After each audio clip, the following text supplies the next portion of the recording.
Welcome, everyone, to another episode of Standalone, where we really dive into how do we move from being ordinary to extraordinary. I know this is what tugs at everyone's heart. So I want to bring people that are doing extraordinary things to you, and we can really dissect what it is that they're doing. What are the thoughts that they're thinking, and where are they going? And so today we have the honor and pleasure of having Jeannette Fuentes with us. So, Jeannette, you are really excelling in the real estate market, and real estate is really hot right now, but it's one thing to be in a great industry. I still don't think that's enough. You still have to be an awesome person, aligning with an awesome industry, and then the magic happens. Last year you set a target of doing over $1 billion in sales, and you were able to crush that. And so congratulations. And I wanted to really just talk about your journey, because a lot of times, for a lot of people, we're thinking, I want to be extraordinary. We just need to have a model to follow. And so I love to bring on guests that come from different industries so we can learn that success leaves clues, it really does. And if we can zone in on what are the commonalities that we can find, we can then take it back to our industry and we can really excel. So welcome today. I know that you're a mother of two, you're a wife, you're doing it all. And sometimes we make it look easier than it really is. But what's really great about you is that you bring the truth. You tell people exactly what it takes. So what brought you to this journey? I know that it wasn't always this way. You had this moment where you made a shift in your thinking and said, no, I'm going to commit myself to becoming great. What happened in that moment? And then what did you do after to follow through so you could keep on becoming this extraordinary person? My goodness, you are deep, Sabrina. We're vibing so well. I was like, yes, yes, yes to everything you were saying. I think that we always talk about in our business, we say we have a hashtag, success is contagious. Yeah. And for us, it's the vibing, the energy, like the people that you're around, it makes a big difference. I think the moment my shift of thinking and enjoying life and just having abundance, no matter what happens in the market, no matter what happens in your life, adversities, is understanding that, well, to get deep, if death, there's nothing you could do, right? So any other problem you could fix might not go the way you wanted it to be, but you could fix it. You might pivot a little bit. And it's also taking responsibility. You can't control anything that is not within you, but you can control your emotions, you can control yourself, and being genuine to yourself, being honest. So the minute you're honest with yourself and say, hey, am I committing to my plans? Oh yeah, I'm amazing. But then you don't show up. You're late all the time. Hey, I want to lose weight. Oh my gosh, it's so hard. But then you're drinking wine every day. So it takes, for me, it really pivoted when I took my own personal responsibility, and things just shift. Yeah. And you work alongside your husband. And one of the things that you talked about, I watched this, where you had this moment when you had just given birth, right? And this is something that a lot of females can relate to today, because we're in this environment where, as a female, we want to do so much more, but we don't really admit that there are more demands that are placed on us, right? And so when we give birth, it's like we let ourselves go, and then we have to make this conscious decision to recommit to the process of being great.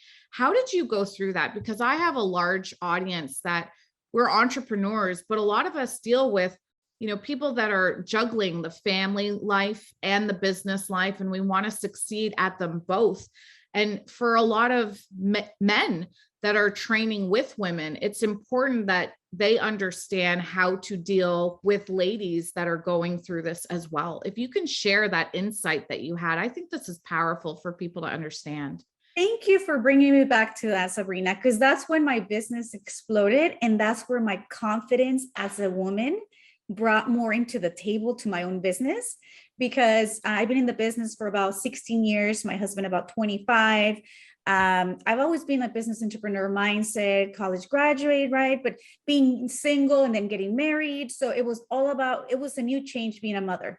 That changed me completely, because I'm the type that, yes, I want marriage. Yes, I want to be a businesswoman, but yes, I want a family. It's always been on top of my top 3 things that I wanted in life. I want a happy family.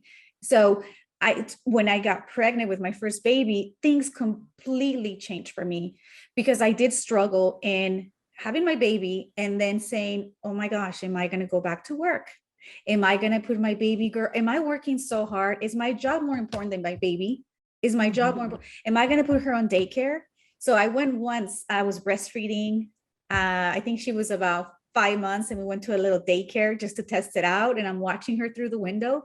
I started tearing and I said, this is not the life that I want to, if it's this way that I'm going to do it.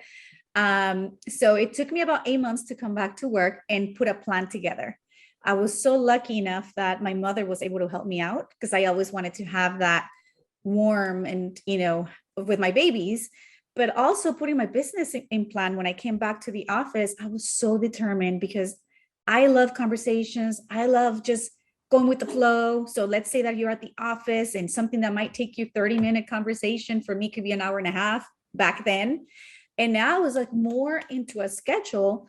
I struggle going back and putting my heels on, putting my suit on, because I was so used to breastfeeding and being in my sweats. Sales meetings with the guys with their cologne, their ties. I just didn't feel myself. So imagine, this is 12 years ago. I am so happy to see what I see now with the woman empowerment. But being in sales, being in real estate, there was not that many brokers. There was not that many business leaders, women. So you have to mimic, or you think you do, the man. So this is the way they role play, right? They just go to the office and they're just pumped up and they're like, let's do this. Let's, role play in sales. I was not feeling it. So that's when I also talk about responsibility, that I said, it's different for women. We have to feel good. Or hair has to feel like it's in place. You have to feel feminine and use it for your own good. So then I asked some ladies in the office, why don't we mastermind? Yeah, let's go to the sales skills training. But so I created a group called Real Estate in Heels, where we talk about everything, because we can't just talk about money or goals, sales goals, or a career, right? We have to feel that, hey, what does that work for you? Because I'm very dehydrated. Or what works for you for your babysitting. That's when I actually found my identity as a woman leader in my business. And it completely changed. I love that we're having this conversation, because really, with a standalone community, this is what I wanted to create. I wanted to create an environment where we could have like the real conversations of what really happens, because in business, you talk about the business things, but there are things on the outer edge of the core of the business that help to support and grow that business, because it helps people to understand all the things that really connect and help it to move forward. And go ahead. What do you want to say? Something, for example, you are correct. For example, you have all these questions and then you feel, is it embarrassing to ask another coworker, another person in business, do you have a babysitter? How much do you pay your babysitter? Do you have a cleaning lady? Right? Yes. Who does your laundry? Oh my gosh, is it bad that I don't want to do my laundry? And that's really important for your success in your business. Your life, your personal life has to have some order. And not feel like you're the superhero that you have to do it all.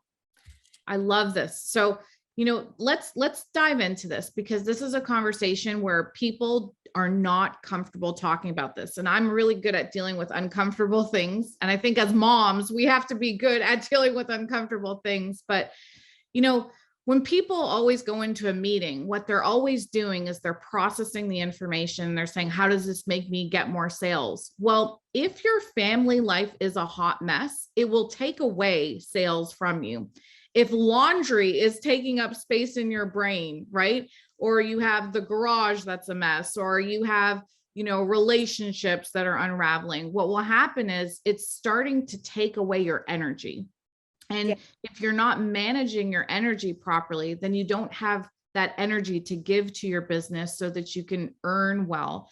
And so I wanted to like really go into this because one of the things that I learned as a woman was that my freedom came from building financial freedom. So I could make better decisions. I could have that space to like hire help.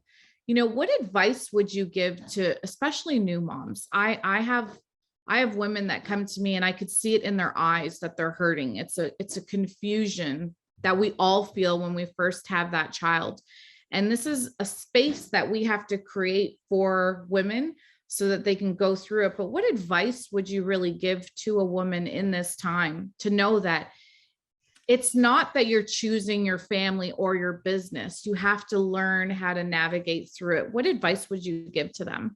Oh my goodness. Well, first of all, don't be so hard on yourself. Don't lose your vibe of what you want from life. If you want to be a mom, but also don't forget about your own goals. What makes you happy? Why are you here? We always talk about purpose. Mm-hmm. The deeper we get into our purpose, like what are we here to do?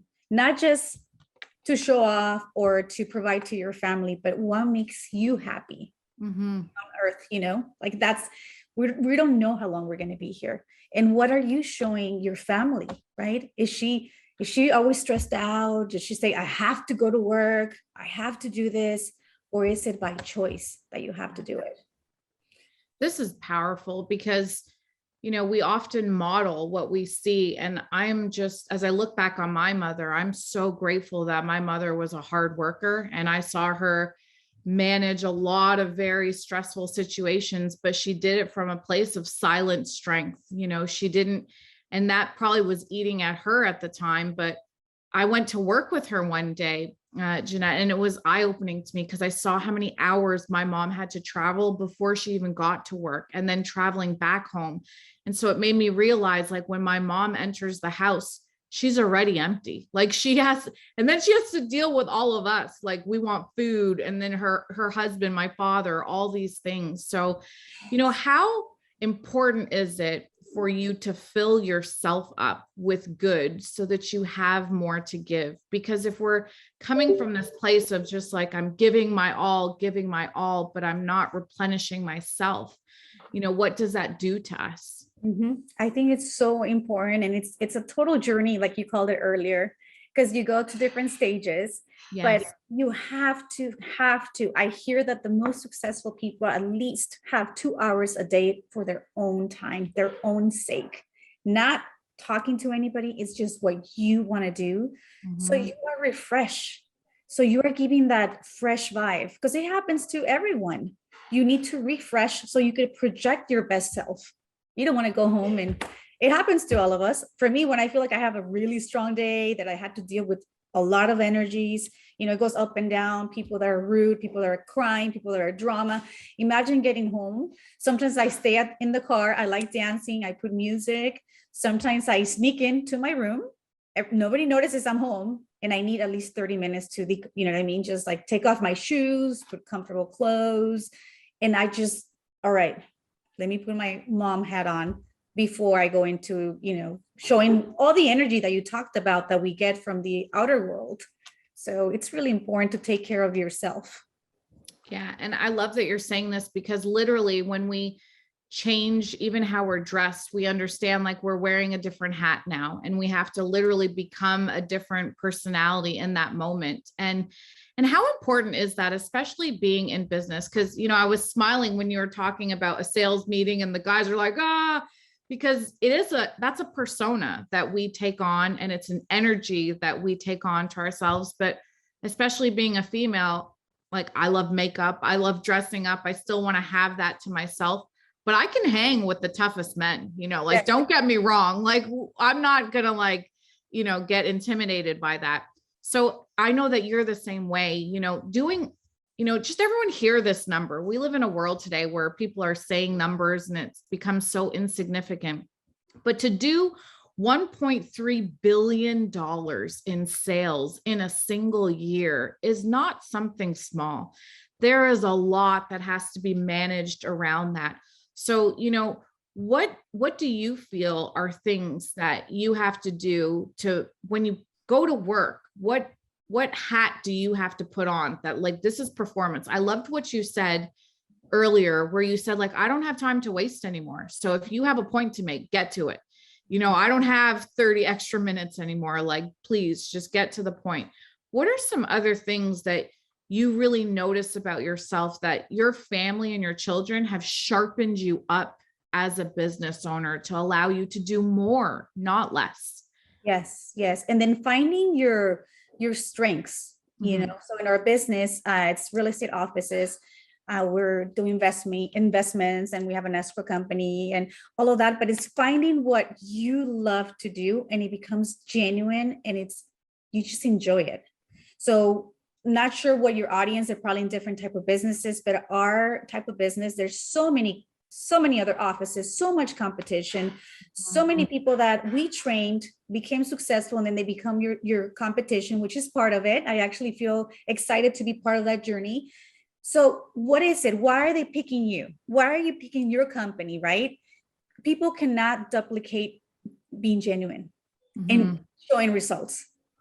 Everyone could say it. They could write it down on their marketing, on social media, but you have to be genuine. You have to have that sauce to help people create their own dreams and goals. So it's like when I see the gyms that they say, before and after. Are you doing that to your clients? Is it a before and after? This is how you came to my business, and this is the way I was able to help you. I'm so passionate about it that with so much confidence, I feel we could help realtors and clients meet their goals with confidence. And I love it. I get up every day as a business owner. I know now, because sometimes it's been a journey. My main role is to create more business systems and resolve problems. So before I was like, oh, am I going to get a problem today? Duh, you're a business owner. You're there to resolve problems. So instead of dwelling on it, it's like, all right, well, that didn't work. Let's do this. Let's do that. Execute. I love it. And I love even the way you shifted in the way that you're speaking right now, like you're in business mode. So I really want to stay on the business with you.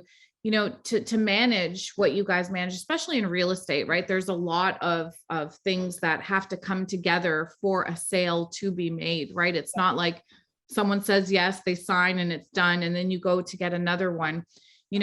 Your sales cycle is a lot longer. How do you, and what could you speak on just the spirit of endurance for people to understand that it's not about what happens today, it's about the seeds that you're planting to make the sale happen. And I love what you said about thinking about before and the after. What experience did that customer go through in the time that they spent with you? Because if you're stressed out and it's always like, when am I going to get paid? When am I going to get paid? The customer feels this. What could you speak to on having this spirit of endurance in sales to make people really understand, think about the customer?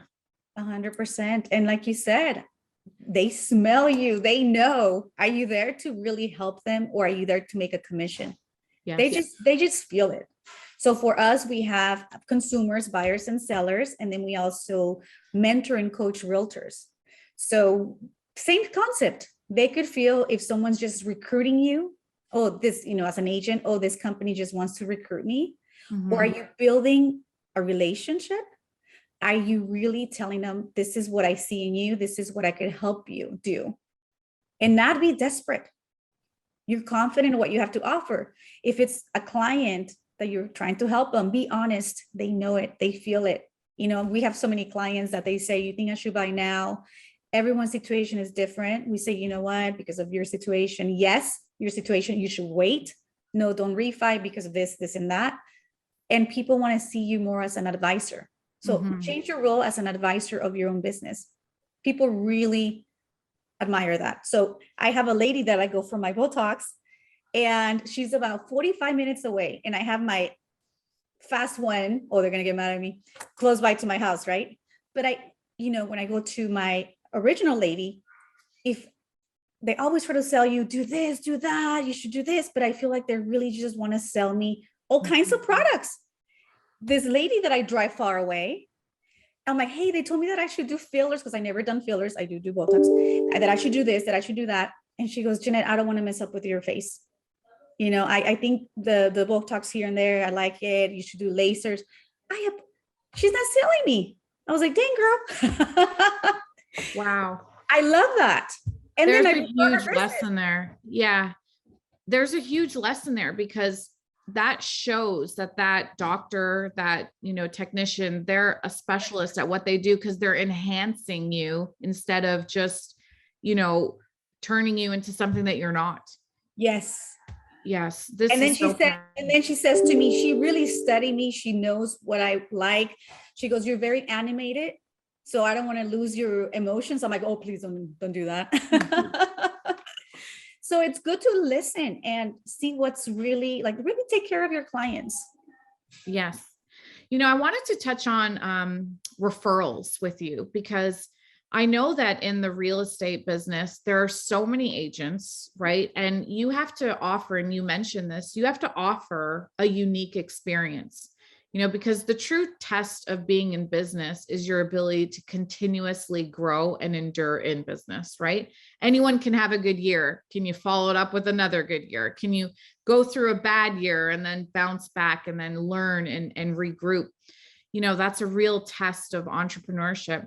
But for this particular industry, it's similar to mine in insurance. Like there's a lot that people can go to choose, and it almost gives the customer a lot of power. How do you then attract the best customers? What do you do that's rare that you offer above and beyond anyone else so that they feel the difference with you? 100%. So we really try to adapt to what's happening out there, not just staying one way, right? But also knowing, understanding what really works and never change that. Like when I see billionaire businesses like In and Out and other businesses that I study and I see, they don't change their model because it works. Well, why are you going to change something that works, right? But now we use technology, thanks to COVID, because I'm a very face-to-face type of person, but now we mix it. There's things that you could use through Zoom that you couldn't be able to connect together. So referrals are huge in our business. Actually, that's how we recruit our agents. It's referrals, because agents say, I'm getting results. I started here selling four or five houses a year. Now I'm selling 50 homes a year, 60 homes a year. Something that has worked for us is that we're very open to what has worked for us throughout our journey. So at one point I was a realtor as well. So when I started to when to get an assistant, so we are more like mentors to them. You have more value. It's just not, I'm cutting your check or I'm motivating you. Come up, you could do it. You could do it. It's actually mentoring them. This is what I've done. This is what my husband has done. This has worked. You shouldn't go the other route. This doesn't work. And I love it because sometimes people are honest and they say, oh man, you told me not to do it. And I did. And 4 years later, I'm still here. And when people do have that listening hat, you see them do amazing things. We've seen people become millionaires under our umbrella, being investors, creating a solid foundation of agents in their teams, assistants on their team, enjoying life, freedom, taking vacations, getting referrals from their past clients. Right now, we have about 320 agents in our company. And I could tell you probably 70% are referrals. Wow. From other agents. Wow. Because you're creating a culture, which is incredibly important in a business, especially today where people can work at home. How are you dealing with the virtual aspect of today? I know real estate is a very hands-on business where you want the person to experience something in real life, but how have you implemented technology to also create an edge so that you can give that experience to the customer, but still have a great culture where your people, do they still physically meet with you in an office space, or is everything virtual for you? No, I love face-to-face. So we left virtual as a choice, and we do trainings on virtual, on Zoom. Yes. But, and it was a struggle last year for bringing people back. Yeah. And no, I noticed them a little more quiet. Their personalities changed last year. They're finally starting to, it took 2 years. So they were getting detached from us too. Yes. Because it's virtual could get you a little detached and it becomes kind of cold. So what else do you have to offer different if it's we can't feel each other, than the other competitor. So in our business right now, people are saying, oh, the new thing is virtual. Oh, the new thing is virtual. I do think that our sales reps don't understand, the ones that say that. Customers also love, where's the location? Who's in charge if I'm going to sue you? Right. You know what I mean? Like, where's the location? So what we've done is put a lot of effort for a culture to do in person. We do invite them and do, for example, financial advising sessions in person, have a tax expert or trainings, and then food really always helps, Yes, I agree. I agree. You know what I mean? And people are coming and success is contagious. They see other energies. They say, I'm glad I'm coming out. I was a little depressed and bored, just doing my work. So now what I love, I see people doing both. They say, I do 3 days at home, 2 days at the office, or the opposite. Yes. Yeah. And now it's a choice. There's people that like to work from home. Some people say they love it. And some people just went 100% back to the office. Yeah, I totally see this happening. I think the thing of transitioning, and then finding what people really like, because a lot of people are just used to being at home, but then when they get around other people physically, they're like, no, I miss this. I want this back in my life. It pushes me to do more.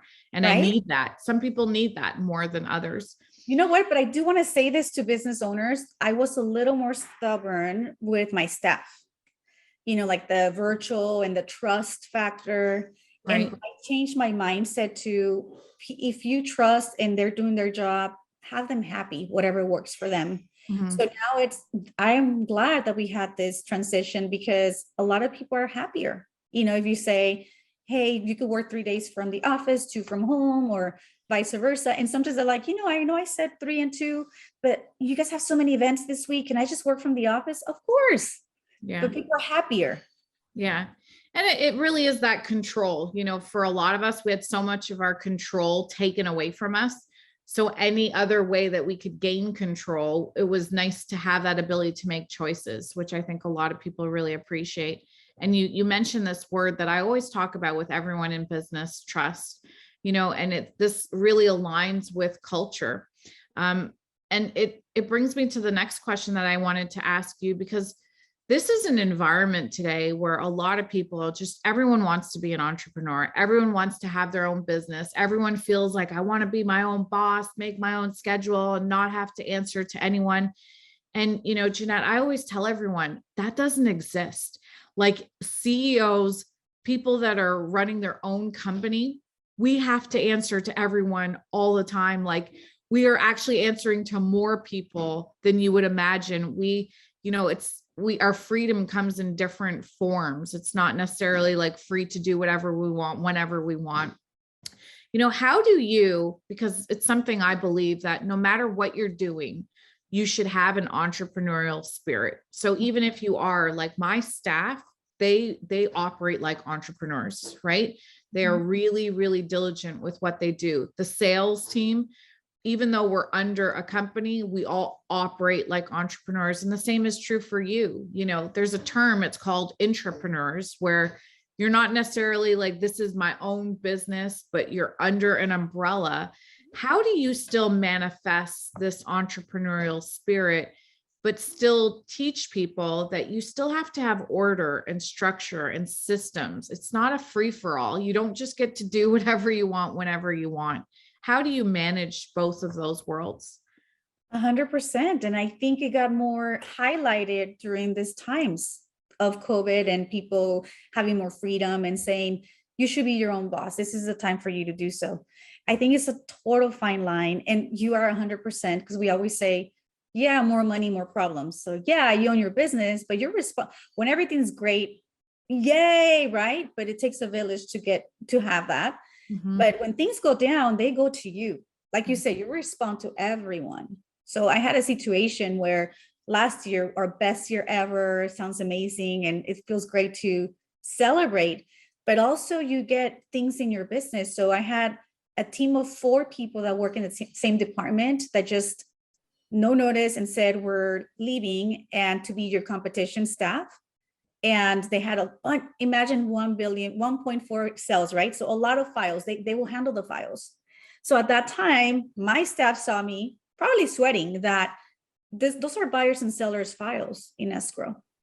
And I have to be there from, even though I'm not the one that does the work, I'm not an escrow officer, but I told my husband I have to be there for whoever the team is there, even for support.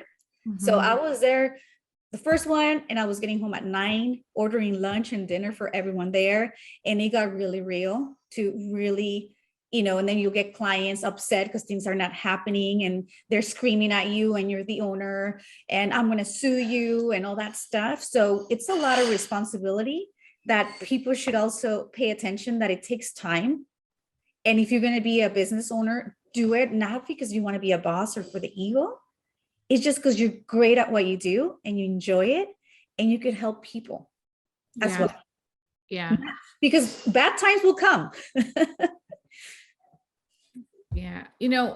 And kudos to you for just dealing with that and knowing that there's times in my business too, where something massive falls apart. And I know like all I can do is step back in and be present more and be more on top of things and engage more. And a lot of times when people go through hard times, they detach, they disengage, and it becomes, you've just created a space for more mess to happen now. And I always tell people, like, you have a choice. You can do more or you can do less. I'm always coming from a place of do more, because for me, it's like in the act of doing, you think about things, you create things, you really understand, like, as I take one step at a time, I'm going to get through this. I'm going to keep walking back to the light. How do you deal with those dark times in your business? When you say this, the trust that you put into staff or someone who is close to you on your team, and then they turn into your competitor. This happens in many businesses across the board, because when you're winning on a team, often those people that you help the most, they start to feel like, well, I could do this on my own. I don't need you anymore. And, that puts you in jeopardy with trust with your client information. Yes. How do you deal with this? And then how do you hire people to let them know, like, listen, we have to have this trust built in where you have to keep that customer information protected and never betray the customer? We do have contracts, and I never go the extra step. I do have a business coach, and they say you can't be it's just nice and people keep doing this, because the more successful you are, it's going to continue to happen. Yeah. So last year I could say that people saw the success within our company, and you could say attacks. People will feel, I want a piece of the pie. And look, I will be a hypocrite to say, do this and become very successful, do your own business. That's awesome. And I had people doing that with integrity. Hey, I just want to do my own thing. And, in 6 months, and then they create their own systems, they create their own staff. But I also had people that behind the scenes are trying to recruit your own assistant, trying to recruit so-and-so. And I think it's a mistake and probably insecurities or not knowing how business works, immature business mindset, because if they think that specific assistant is going to make you, that's when I get very into my endurance, and I'm like, I mean, you don't know, it's great people at specific departments, but that's not the way it works. And I'm a big believer in karma. I come from another real estate company. Great. I respect the people that I work for, my mentors. I don't think you could start something with sabotaging somebody else or stealing things or their clients. Oh, let me see, they have those clients, I'm going to call them and give them a better deal. That's bad business. And I am a woman of faith. I think every time I get into something that I feel it's adversity, kind of get the chills, and I'm like, game on. Yes. So I do pray, and I think of my life, and I say, you know what, this has not been the worst. And this is not where I end this way. This is going to show me something good.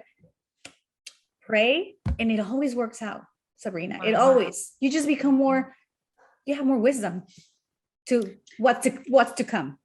Yes. I would love to close with this most powerful word that like really governs my life, which is faith, and faith is doing what doesn't logically make sense often. Right.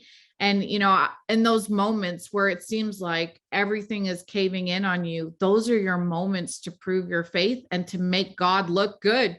So I love that you share this, because, when you talk about the business world, and we've talked about this in the past, hour, just everything is energy, and we went from being a mom in business to being a person in business that really has to face some serious attacks at times. But it's how you handle things that really determines your future success. My faith comes from just doing the right thing. Even in those hard moments where I could do an easy thing, I say like, no. And that really plants a seed of victory inside of myself. What do you do to secure your future? Because you said that success is contagious, but I believe that we can act right now to secure our future and our future success. What do you specifically do right now, and how big is faith in your life, in your family's life? Because I know one thing that I love that you said is that you made a decision to put God, family, and health before money. Yes. But that doesn't mean you don't make money. No. And I love that, I do because like when money people, too. yes, when people hear this, they're like, yeah, money isn't everything. But we live on planet Earth. Like, that is the currency of planet Earth. So when we make those decisions, if you could elaborate on that, it's not because you don't choose to earn well and to do well. You and your husband are very successful, but you prioritize things differently. Your value structure is set. If you could just, tie it all in together and just help people understand that it's not a competition between your family and your business. It's not a competition between God and money. It is what for you. To me, it's integration. What is it for you? Wow. Oh my gosh, I'm all into listening to you. I'm like, so exactly, you're asking me, tell me in a different way. Yeah. So I want to know, like, how do you come to terms with being a mom, being a business owner, and saying, I am never going to choose money over my family, but still valuing what money frees up for your family, because you're building a legacy and you understand that this money will go to your children. And in setting your business right, you and your husband are passing something down to your family instead of it competing with your family, which a lot of women struggle a lot with. They think like, I don't want to choose money over my child. But what you have to come to terms with is this is building for your child. A healthy mom is a better mom. Yes. Oh my gosh, that's beautiful, Sabrina. So, so much to package, but I just feel that I want to be a positive testimony. Yes. And break chains. I don't come, I'm an immigrant, Mexican immigrant to this country. I love the opportunities that I've seen. It hasn't been easy. I had to become an American citizen, learn the language.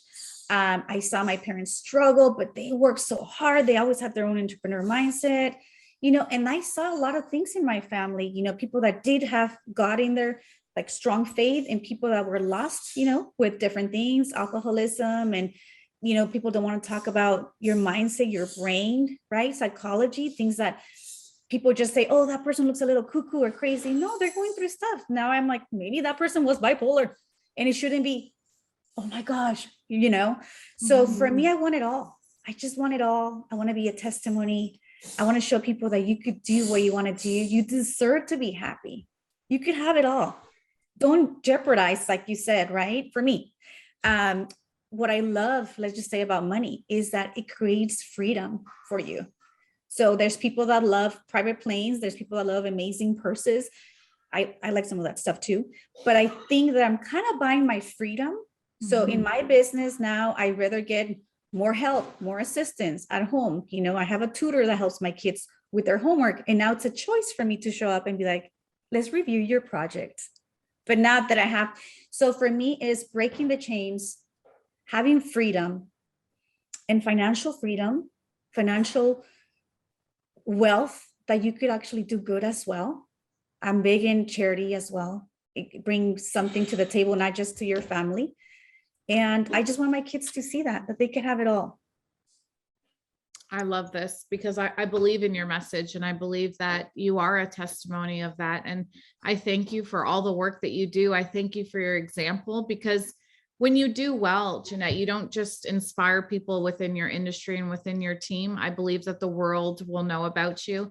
And so it's such a positive thing, because I believe that there are girls around the world that would die to be in our positions right now.